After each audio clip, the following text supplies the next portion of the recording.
Welcome to Sports from the Couch. I gotta say, it's the stupidest thing in sports. With your host, Mike Mercado. Players cannot stand him. Coaches cannot stand him. Most importantly, the fans can't stand him. Brought to you by Mercado Airwaves. I'm gonna say it once, and hopefully I'm wrong, but it's a disaster waiting to happen. That is so bad, that is absolutely brutal. Hello and welcome into another edition of Sports from the Couch here on Mercado Airwaves. I'm your host, Mike Mercado. I want to thank you so much for making us a part of your day. It is January 20th, 2021 in the beautiful city of Chicago, and is a huge day here in the United States. And I thought this is the best day as any as we reflect here in this great country. It is time to reflect on some of the craziness that has been going on with the Chicago Cubs. But before we get to that, let's take care of some housekeeping notes. You can follow me on Twitter at Mike M Media. I'm on Instagram at Mike Mercado Media. And the show's on Twitter at Couch Sports Talk. Like, rate, review, and shares wherever you get your favorite podcast at Mercado Airwaves. Become a producer of the show at patreon.com/Mercado Airwaves, the home to our interviews with athletes and celebrities that you could get ad-free and before anybody else. That's patreon.com/Mercado Airwaves. Subscribe to us on YouTube, youtube.com/Mercado Airwaves. Come play video games with us on Twitch, twitch.tv/Mercado Airwaves Network. Like us on Facebook at Mercado Airwaves.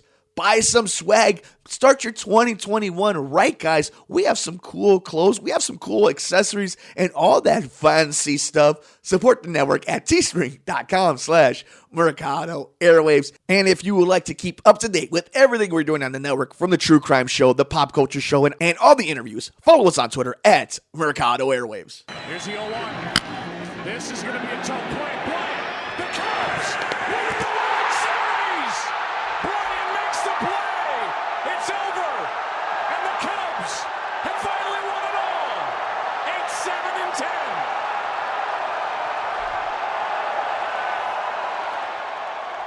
Since today, you could say the United States is having a day of reflection with the transition of power in the White House, I think it is also a good time for myself and you, the awesome listeners of Sports from the Couch, to kind of take a look back at what's going on with the Chicago Cubs. Obviously, here on the show over the last few months, we've been talking mostly about the Chicago Bears, the garbage fire that's been, the train wreck that's been, the nonsense that was. And we're talking about the development of the Chicago Bulls, the new baby Bulls, and the White Sox, their ascension to what could be a magical season in 2021, even with the hiccup of the manager hire. They bring in a big free agent. They seem to be a heavy hitter going into the season. There's been one team that we haven't paid enough attention to. And no, it's not the Chicago Blackhawks, because we know they're developing. It's the Chicago Cubs. And a lot of moves have been made. Or I should even say a lot of moves haven't been made. And there's been a lot of questions about what is going on with this team. So I kind of want to take a second and talk with y'all about this, where I'm at, where maybe you should be at, and kind of the fallout that's been this offseason for the Northsiders. And we start off with the John Lester thing. John Lester signing with the Washington Nationals on a one-year deal and then a mutual option the next year. And for a lot of Cub fans, let's break this one down first, because this one seems to be the one that's more personal. And I think a lot of that has to do with the emotional tie they have with John Lester. This was the first big move in the turnaround that was the eventual 2016 World Series, which a lot of people seem to just kind of forget. And a lot of it has to do with the fact that time has passed, the window has closed, the generation has left, and they only won the one World Series. But they were the one Cubs team that finally won the World Series. So John Lester kind of being that staple, that linchpin, that big moment where that transition happened, and seeing him gone. And the fact that in his last game at Wrigley Field, hell, his last season, his farewell tour for the North Side, there weren't no fans. So he never got that moment like he did in the World Series or in the NLCS or when he had that big bunt to win the game against Seattle. He never got that. And his farewell tour is him buying beers for the city. And it's a sad ending to such a legendary figure who maybe doesn't end up in the Hall of Fame. I think John Lester is kind of in that same realm with a Mark Burley, where he is so beloved in the cities he played for. And John Lester being such a main player in Boston and Chicago for them winning championships.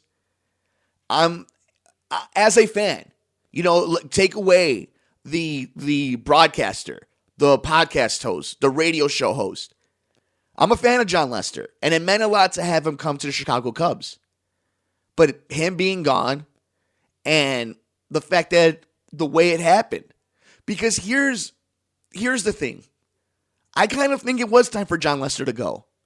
In my dream fandom scenario, they win the World Series, he walks off like David Ross, right? But if everything had to go the way it did, it would have just been nice for him to kind of go, right, on better terms. But this all starts with Theo Epstein's gone, guys. And we know where this front office is being pushed when it comes to ownership. So it's not going to be so cuddly. We all thought it was going to be when this regime, when this group, this crew that we all saw grow up was finally going to get dismantled. And John Lester being kind of one of the head honchos of it and seeing the way it went down really struck hard for Cub fans. But on the field, I don't know if you wanted this older left-handed pitcher who's been through some battles. If you're in this time of a transition, if you're trying to compete but also trying to save money.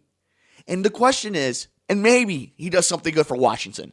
Maybe he's just a stabilizing factor in Washington for David Martinez. But if I'm Cubs management, this is one where I'm not mad at them. Where I do get mad at the Cubs is something more along the lines of a Kyle Schwarber, which we can actually get into right now, is on the field, John Lester, I don't know if he has the goods anymore. Kyle Schwarber at 27, signing a one-year deal with Washington for $10 million when the Cubs were at $8 million, so the difference of $2 million is why he's not in the north side, to me is a little bit egregious compared to John Lester. The difference of how important a starting pitcher is.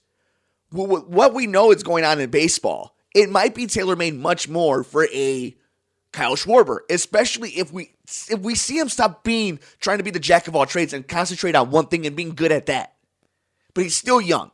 And for $10 million, I think you take your chance. I don't think he's a 50 home run guy. But if you can get anything from 20 to 40, that's something you could count on. And if he's healthy. And I think that's what's upsetting is why we're at this scenario. Because I don't think guys like John Lester and Kyle Schwarber are gone simply because of what's going on the field. I think some of it has to do with money, plain and simple. And it's one of these franchises that has no excuse to talk about losing money. Now, we got to keep it funky. And we got to be fair. Yes, owners lost a bunch of money. Of course they did. Everybody lost money during the pandemic. Hell, we're still in. I shouldn't even say during. Everybody's losing money right now. But that's no excuse for you to act and penny pinch in this scenario when you're this type of revenue generating conglomerate that is the Chicago Cubs. And that's what John Lester and Kyle Schwarber feel when it comes to the contracts. John Lester, I forgive a little bit more on the field. Kyle Schwarber, I think for a 27-year-old, a one-year deal for $10 million, that was doable. That was more than doable. Then we move on to Yu Darvish. The Yu Darvish one, again, it's a money deal. And they didn't get as much value as they probably should have. But this is kind of my thought process with the Yu Darvish deal. I'm okay with them trading him. I'm okay with kind of what they got back, especially because the whole thing about prospects is you just want to get enough that you hit on a few. That's the point of it. And if that's where the Cubs are going, fine. They got a few. They're still paying a bunch of the contract. But this is something that I think with Yu Darvish, we might have seen the beginning of the best of him again. But if you're looking in their eyes, you move on from Darvish and Caratini. You get some people back. What is more likely to be the case? Yu Darvish has another Cy Young-esque season, or he takes a step back and you're paying all this money in a time where you don't feel like you're a true contender. Now, the San Diego Padres have the benefit of not having to rely on Yu Darvish because they're such an explosive team. So it's a good fit for him, and it's also a good market for him. Love San Diego. Shout out to one of my favorite cities in the world. So I'm interested in that move for San Diego and Chicago. I think it's a good trade for both teams. It doesn't sit right because there hasn't been any real counter to it, especially in the rotation. And quietly, nobody wants to talk about it. Jose Quintana leaves the Cubs for a 1-year deal to the LA Angels to go be managed by Joe Madden again. Now, if you're looking to be frustrated when it comes to something Theo did, and a lot of it is contracts, that Quintana trade, when you talk about being the Jenga piece that brought the whole tower down, that was it. And now he's gone for nothing. Eloy is going to be a superstar, is a superstar in the South Side, in your own city. And you're rebuilding. When you're looking at all these pieces individually, you can talk yourself in and out of being on the edge of complete maddening or understanding. But then they put themselves in a really tricky position with Chris Bryant because he signs this arbitration deal, right? 1-year deal. But for the amount of money he's making, it becomes really hard to sell a contract to Chris Bryant. Now, me personally, I think Wilson Contreras, Chris Bryant, Javi Baez, if it were up to me, you would bring them all back. And on some level, you have to think that the NL Central not being as good as maybe we thought it was going to be last season and it not carrying over into this season and still not being the strongest of divisions, especially when you look compared to like the NL East or the NL West. So bringing back an Anthony Rizzo, bringing back a Javi Baez, for now bringing back a Wilson Contreras and a Chris Bryant, having Kyle Hendricks still being your main starting pitcher, your one. You have Jason Hayward, which, I mean, for all it's worth, a great defensive player and your guy when it came to having a nice beginning of the season last year. They got to get Ian Happ situated. There's a lot of things that, are still going to be messed around. So my question is do they feel like they can be competitive enough? Can they rebuild on the fly? Are they willing to miss the playoffs, be a few games under 500 and try to rebuild that way? Like, they put themselves in a weird position. And after that Chris Bryant deal, I'm like, what are you going to get back? Because nobody's going to see value in it when it comes to money off the books. And then if he's completely raking it in the beginning of the season, you're going to get so much less value to the dollar. It's the same thing that's going on with the Bears and anything that they have a value. So let's say Chris Bryant's worth the whole dollar. You're going to get what? 30 cents to it? If you're lucky. So this entire offseason, we've seen a lot of subtraction. And the old adage, addition by subtraction. That has not been the case for Cub fans and what they've seen this offseason. What I think Cub fans are trying to work with and juggle in their mind is what is smart baseball and what is stingy baseball when it comes to the front office. Because no matter the mistakes or the great moves that Theo Epstein and his regime have made, the one thing that I think they did beyond on the field stuff is they really help, especially in the city of Chicago, make people, baseball fans, smarter baseball fans because they're great communicators. And they force the White Sox to be better communicators. So when I'm listening to them, I'm understanding what makes sense both on a business end and on a roster end. And right now, if you're the average Joe, if you're the average lady who loves going to the Cubs game every other week, if you're the average kid who wants to buy every jersey, you're trying to figure this out and being like, well, what are they doing? Are they trying to just save money or are they trying to go at this smartly? Are they trying to have their cake and eat it too? And is it going to work? Is it worth working? Do they feel? Are they being honest in themselves and saying we can't publicly say that we don't think we can hold on to the top 4 teams in the National League? But if we play our cards right, we make a few moves, we'll be back in about 2-3 years. But if that's the case, why not be transparent about it? I guess you really can't be if you know you're going to be charging people as much money as there to get people back into the north side at Wrigley Field. But there is, and so, I'm somebody who's part of season ticket package with the Chicago Cubs. As a fan, it's frustrating because you still haven't seen them make a move, being a part of any free agent talks, being a part of any creative trades. And we're already in January. So you know the same team that has been offensively inept for 2 years, that has been bounced in the playoffs, they got swept last year, is going to stay put. Nothing's going to change except you got rid of a bunch of pieces. And the brain trust has changed. And oh yeah, one of your former player scouting developing guys is an obnoxious harasser who got fired from the Mets. Your ownership doesn't have good vibes. There's a lot of things going wrong for the North Side. And amazingly, it's only been 5 years since they won a World Series. So I want to know, what do you think is going on? Do you believe that the Cubs are knowingly tanking, saving money, not wanting to be competitive because they don't think they can be competitive? Do you think they're going to try to do both, rebuild and be competitive? Or do you think it's something as pure as we're rebuilding right now?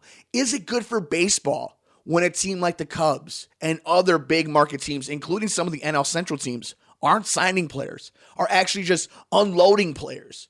Is that good for baseball? Is that horrible for baseball? Let me know your thoughts. I'm really interested to know what you guys think. I'm on Twitter at Mike Media, Instagram, Mike Mercado Media, and the show's on Twitter at Couch Sports Talk. We'll definitely talk more about this as the winter goes on and as we get closer to pitchers and catchers reporting. Definitely you can feel the frustration in the Chicago Cubs fandom. I think we can all agree, not just when the Chicago Cubs are active, but when all teams are able to be active and all major teams are active in free agency and trade talks and trying to win championships and not penny pinch, it's good for the sport. That'll do it for us on this edition of Sports from the Couch here on Mercado Airwaves. Thank you so much for making us a part of your day. Don't forget, you can follow us all over the universe. Twitter at Mike Media. I'm on Instagram at Mike Mercado Media. And the show's on Twitter at Couch Sports Talk. Like, rate, review, and share us wherever you get your favorite podcast at Mercado Airwaves. Become a producer of the show at patreon.com/Mercado Airwaves, the home to our interviews with athletes and celebrities that you could get ad-free and before anybody else. That's patreon.com/Mercado Airwaves. Subscribe to us on YouTube, youtube.com/Mercado Airwaves. Come play video games with us on Twitch, twitch.tv/Mercado Airwaves Network. Like us on Facebook at Mercado Airwaves. Buy some swag. Start your 2021 right, guys. We have some cool clothes. We have some cool accessories and all that fancy stuff. Support the network at teespring.com/Mercado Airwaves. And if you would like to keep up to date with everything we're doing on the network, from the True Crime Show, the Pop Culture Show, and all the interviews, follow us on Twitter at Mercado Airwaves. Enjoy all the games. Take care of yourself. Take care of each other. We will see you next time here on Sports from the Couch on the Mercado Airwaves Network. I'm Mike Mercado.